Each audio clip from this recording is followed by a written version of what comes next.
always love the glitch in the portrait video mode. Hey, it's Joshua Vergara. What's going on, everybody? And welcome to day one with the Samsung Galaxy S24 Ultra. Now, this is a stacked device, and part of the reason why is because we have so many new AI generative or transcription or translation features that are being added onto here, and those are all things that I don't know if I'll be able to fit into just one video, one video that is. So look forward to more content on this phone as the weeks go on. That being said, we always start off these day one videos with the first thing we do with any device, and that's the unboxing.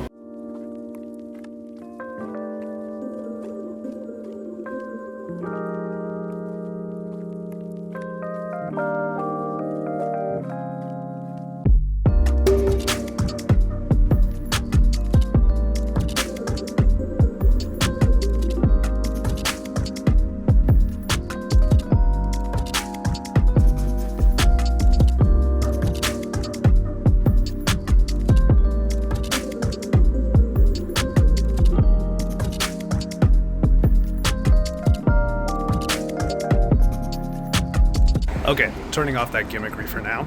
We're in the Pro Video mode, and I love having the Pro modes and the Pro Video modes and whatnot here because I'm able to jump into these settings and turn down, at the very least, the exposure compensation by like 0.3, 0.5, 0.7. That way the exposure's not coming in too hot all the time, and it's always going to be set at that. So it's nice to be able to have that. That being said, we're now working with the front-facing camera here, 4K resolution, just like it was with the portrait video. Always cool to see that. This phone is really trying to be just as much of a creator's phone as any out there. So we're going to really kind of dive into it. And one of the things we'll dive into for a bit right now is the zoom capabilities, because things are different this time around. Start things off at the ultra wide right now. We'll pop over to a 1.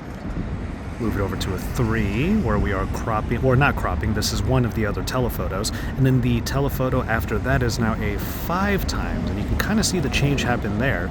It's a 5 times now, which means 10 times is not the optical zoom that you're getting. Instead, we're cropping into the 5 times in order to achieve that look. Now, this is a day one video, so I'm just going to be using the phone, trying to get some nice shots with it. Some vibes of a real-world camera test. After all, I do want to see how these cameras fare. But of course, after the unboxing, I ended up draining a lot of the battery by downloading a bunch of applications, maybe a couple of games and whatnot. And also, right away, I did actually use the phone in order to post my unboxing on IG Reels and all of the short-form video platforms. I edited it using CapCut and the S Pen, which turned out to be a really good thing to do. That is the productivity side of the Galaxy S24 Ultra. The fact that you can get a lot done, especially with a tool like the S Pen. Gallery, gallery, gallery, gallery. The one photo I have in the gallery.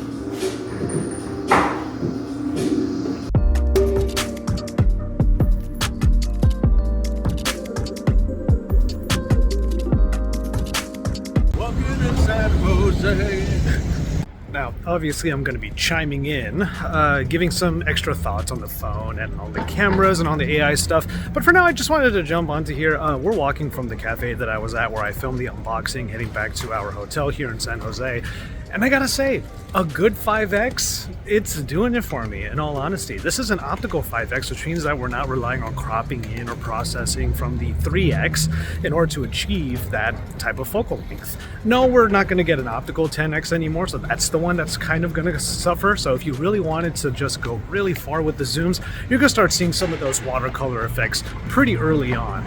And in the past, the 10X was not the case. To be fair though, at 5X, that's the focal length I tend to want to be at. So I'm just keeping it at 5X and just pointing it somewhere and shooting, and I'm having a pretty good time already.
Moving right on into the morning, and we were actually on our way to a mystery spot. That was actually the name of where we went. The mystery spot is a really interesting little place not too far from San Jose where Unpacked was, and it's a mystery. That's definitely the way to put it. This would be the time for me to do a quick tea break for y'all. I'm gonna keep it really simple for this one since we have to get down to business here with the Galaxy S24 Ultra and start taking pictures throughout this like whole day of this tour, a culture day that they call it and whatnot.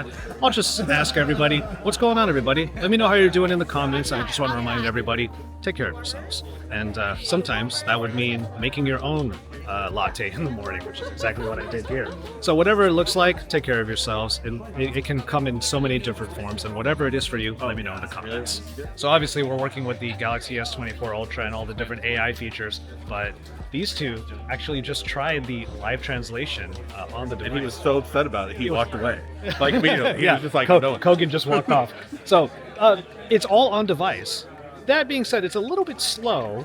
It would probably be better if there was an internet connection, but still, like being able, in a scenario like this, we're in the woods, we don't have any internet, it still kind of works. That's actually a good example of like how useful that feature can be. Yeah, or in a foreign country when you don't have internet. Yes, 100%.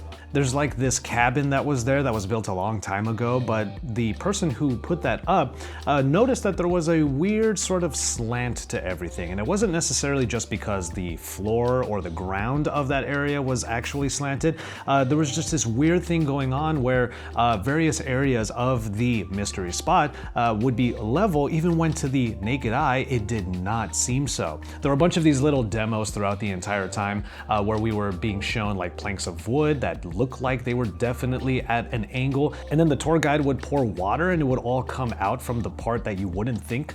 And of course, for the rest of us there, we found ourselves leaning a whole lot on the actual floor there inside of the cabin, and everyone just looked a little bit off kilter. It was a really interesting time, and learning about why, or potentially why, all of this is happening was quite the informative experience, even though there's not much of an explanation as to why this is all happening. It looks like we're in a crooked place right now, and it's actually kind of hard to walk around.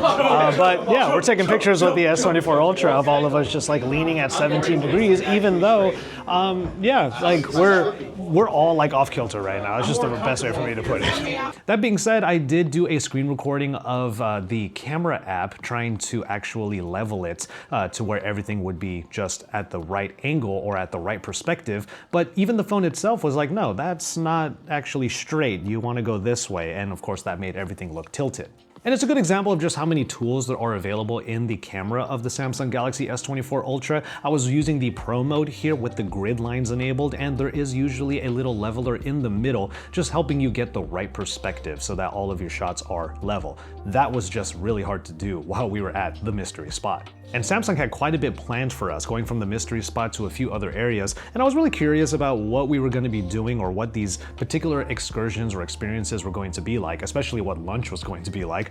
So it was pretty cool to be able to go into the itinerary that we had and just easily check using Circle to Search what the menu would be at the restaurant we would end up at lunch. We moved on from the mysterious into the more, let's say, chill experience by getting on a train that would lead us into the Redwoods, up in the more mountainous areas of this part of the Bay Area. Now again, this is not really a real-world camera test, but one of the main things that we were able to do as the train slowly moved among the various nature scenes that we had, I was only able to get so many pictures and videos of, well, trees and of the train. That being said, I did decide to try out a little bit more of the AI generative stuff, and I'm going to show it after the fact in these clips. I made sure to take some photos off kilter, a little bit like the mystery spot, but instead what I was hoping to do was turn on the AI generative part of the gallery app and be able to reframe or at least rotate the image in such a way that it looked level. There's just one problem. Take a look at this shot of David Kogan, the unlocker, and we're trying to fill in the blanks here, but because we have basically no internet connection out here, nothing's happening. Some things are on device, some things are not. And in a situation like this where you want to be able to fix some photos and actually change those up, you won't be able to do that until you get back into cell signal. And while the train was moving very slowly, there are moments where you have to get like that shot right away, and you may not be able to get it perfectly that first or only time that you take that photo. And that's where this AI generative stuff is just trying to help you out. That way you can reframe a photo, and even if it means that you don't have a whole lot to work with there, it will fill in the blanks for you. As you might have seen earlier, as we transitioned from the first evening over into the morning of the next day in this day one video, I tried to use some of that AI generative stuff for the instant slow-mo, actually slowing down the video by just pressing and holding on the video as it's playing in the gallery so that it will fill in the frames to make a 24 or 30 frame video actually look like a quarter speed, maybe 120 frame per second type video. And to be clear, when you are in the gallery app and trying to do the instant slow-mo, you press and hold on the video and this little sparkle comes up on the actual footage, and then it's giving you a preview of what it can be like. It's from there though that you can just let go into the edit settings, and it's there that you can pick which part of the video you want to actually become slow motion. Our final destination was another mysterious place, the Winchester house here in San Jose, which is funny enough kind of right next to a mall. But this is an interesting place because there's a bit of history from here. Sarah Winchester, who married into the Winchester family, which makes all of the Winchester rifles, that's a shout out to any Red Dead Redemption 2 players, built this house that is just so unique and has things like doors that lead to nowhere, stairs that lead to nowhere, and the architecture was so odd, partially because she herself was really short and had a ton of arthritis, so like the stairs were really small and whatnot. But there were so many different rooms in here for either the people in her family that lived there or the workers that she actually had live on the premises to help her in her older age. She was also an intensely superstitious person, so there were so many things around the house that were based on the number 13. So as it turns out, Sarah Winchester actually passed away in this house, and she has a seance room and all these things. So this is a very interesting place. Maybe I'll turn on the live translate and see if I can communicate. Are you here? Are you here, Sarah Winchester? Are you here? Speak into the phone. And while there was an interesting tidbit that Sarah Winchester was worried that the spirits of those, let's say, affected by Winchester rifles were coming back to haunt her, and that's part of the reason why the house was really convoluted and it was trying to drive spirits away. While that whole part was interesting, that was about the most that we heard about that aspect.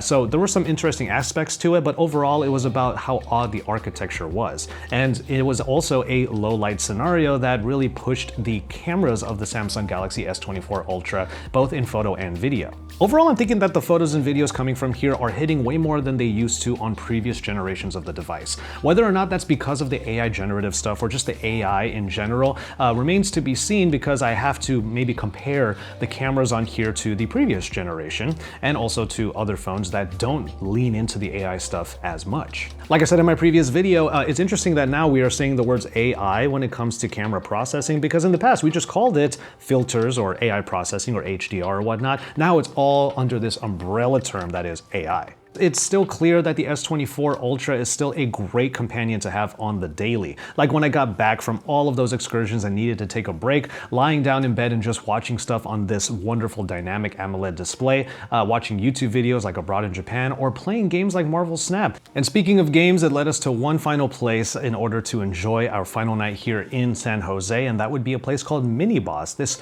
wonderful retro-inspired, very like quirky barcade, or bar arcade, of course, where we were able to play a bunch of fun games because it was a free play night. My favorite thing was actually the screens that were up on the wall, because two of them were showing a bunch of like gaming memes, and in the middle, an episode of Cowboy Bebop was playing. I loved that. And this particular scenario is probably a little bit more common when it comes to using a camera like this to just have some fun and capture some memories. You might be going out with some friends and you're in a lower light situation, but there's still some bright elements around. That's where the HDR of the cameras here on the S24 Ultra really come into play. A number of different photos actually got immediately brightened up, but you can always go into the editor and tone that down if you need to. There's a lot in the editor that allows you to really tweak photos, even before you hit the little stars to start using artificial intelligence, there are a ton of tools in the gallery to let you change up the look of any photo or video. But that would bring us to the end of literally day one with the Samsung Galaxy S24 Ultra. First off, this is a day one video, so I'm only sharing my experience and some of the stuff that I did with the phone during the excursion day that we had with Samsung here in San Jose. It's all to say that while the AI features are obviously going to be a big part of what makes this phone different from previous generations and certainly many other smartphones in the market, it's still just a great high-end flagship device to have on the daily. Everything that you would expect is still here, from the performance in the Snapdragon 8 Gen 3 to the dynamic AMOLED display to even the S Pen, which I plan on using a lot in a follow-up video as I use the S Pen and write down all of my, let's say, gratitude journals or just notes to myself, which from there I'll be jumping into the AI stuff a bit more to summarize or just format that text or that writing to text. At the end of it all, I ended up coming back to the room and knocking out after plugging in the phone because I was finally down to single digits. And the battery life ended up being about 4 hours in terms of screen on time. That's the thing, when it comes to a lot of flagship smartphones, I tend to not get more than 4 hours of screen on time, but that's a me thing because I'm constantly playing something in the background, usually through Bluetooth earbuds while I'm doing other stuff. That's my form of multitasking, which includes a lot of media consumption. So while it may not have been over 4 hours of screen on time, I still think it was pretty decent, the fact that it was able to go from a lot of camera usage at the beginning of the day or for more than half of the day right into just chilling out and watching some YouTube or playing some games to end the night. And while I wasn't really diving too deeply into, let's say, productivity tasks, the phone still felt super snappy and reliable, even right down to the fingerprint reader working really well despite me not holding my finger down on there. Just a tap on that fingerprint reader and I'm already in, ready to go. And obviously in a proper rear-world camera test, I'll actually be taking these cameras, seeing if I can put together a nice video, a bunch of photos, and see how the cameras are while adding in some of that extra stuff from the AI generative features. I know, I said AI a whole bunch in this video, but that is the main story differentiating this from the previous generation S23 Ultra.